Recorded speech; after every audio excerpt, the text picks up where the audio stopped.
Why is it so hard for us to get people to show up to the events that we create? It's because there's so many opportunities, so many things that people can do. Just today, I could probably go to 5 or 6 different events, maybe 10 or 20. And if I was willing to look, there's probably 100 things that I could do with any hour of the day.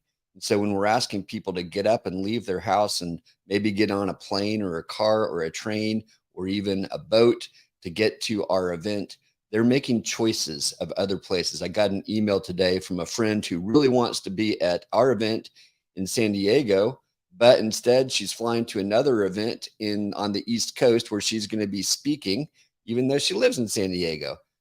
And it's because she's being invited to speak and she's evaluating. People are constantly evaluating, why do they want to come?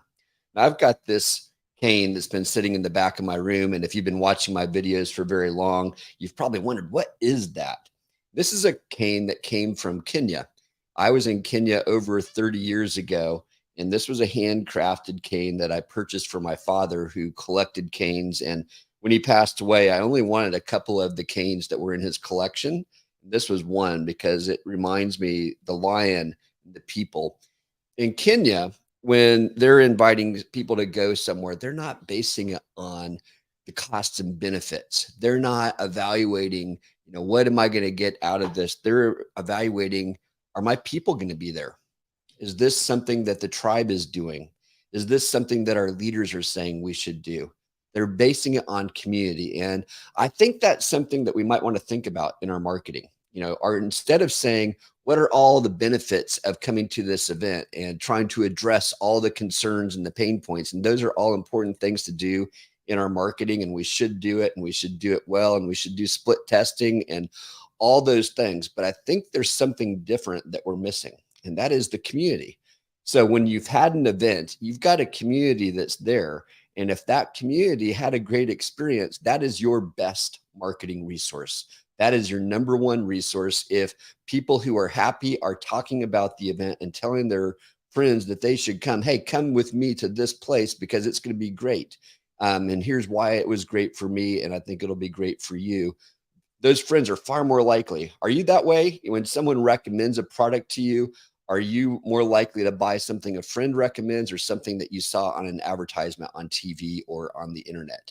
I think we all know in social media, part of why we love social media is we get to see what our friends are saying, and we trust certain friends more than others. Well, the collective value of that is important. And so I think one of the things as an event organizer, and if you're an event organizer, which if you're in this group or you're watching this, you probably organize events and experiences, then how do you get people telling those stories? If we create stories that are shareable, they're far more likely to tell those stories.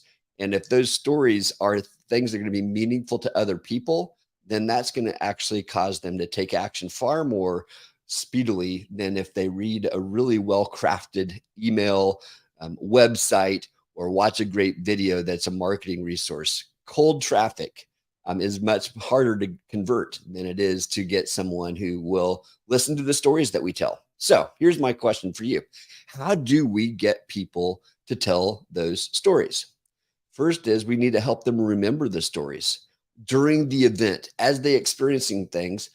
How do we help them to document those stories and retell them? We should encourage people to tell them on social media.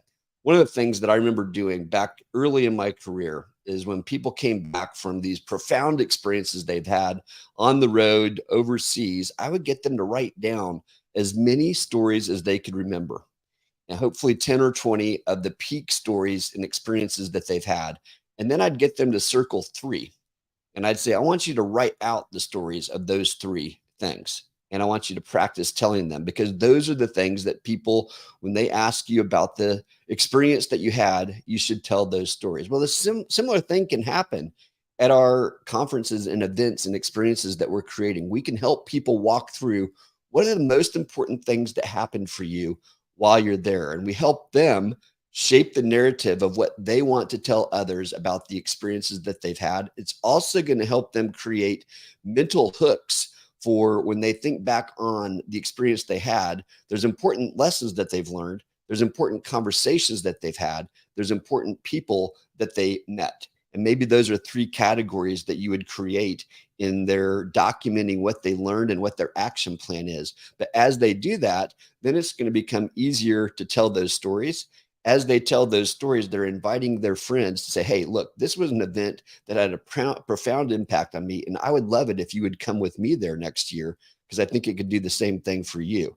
And if we help them cultivate and curate those stories, they'll tell them much more easily. We won't have to prompt them so hard when they think back on your conference. And I won't even say it's mine. Let's just say it's conference XYZ. And they were at conference XYZ. Whenever they think about it, they're going to think about those stories.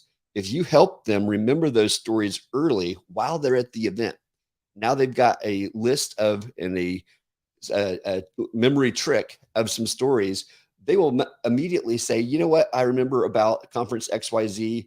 There was this speaker that I met, and he went out of his way to spend time with me in the hallway. And I remember talking to him about these three things, and it made a big impact on me. And that's like the way the whole conference is. Everybody is available. They're all accessible to you. When that happens, then there's a profound thing that begins to take place. Those stories become shared, and those people find it a lot more easy to evangelize your conference. They become part of your marketing team, and they don't even realize they're marketing, because they're just saying, hey, this was profound for me. This was effective for me. I think it could be for you. And they gladly tell those stories because they're personal. They are their stories. They're not your stories. I think that right there may be the most profound thing I've just said. If we can help people remember the stories that were profound within the experiences that we're creating, and then tell those stories quickly and tell those stories often, when it comes time to talking about it later, 6 months later, they're still going to remember those stories.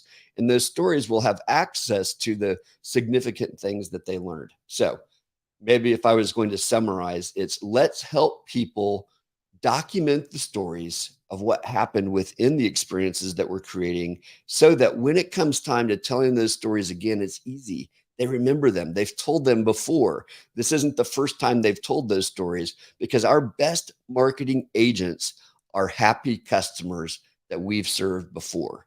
That's why my role and your roles are so important. The experiences that we create are the things that people are going to talk about, and that's going to sell the event better than a marketing page or a video or a podcast or anything else that happens. So the experience we create, if it leads to stories that people tell, will be our best marketing resource. Tell me what you think. I would love to hear from you. My name is Phil Mershon, Director of Experience for Social Media Examiner and author of the book Unforgettable. Have an amazing day.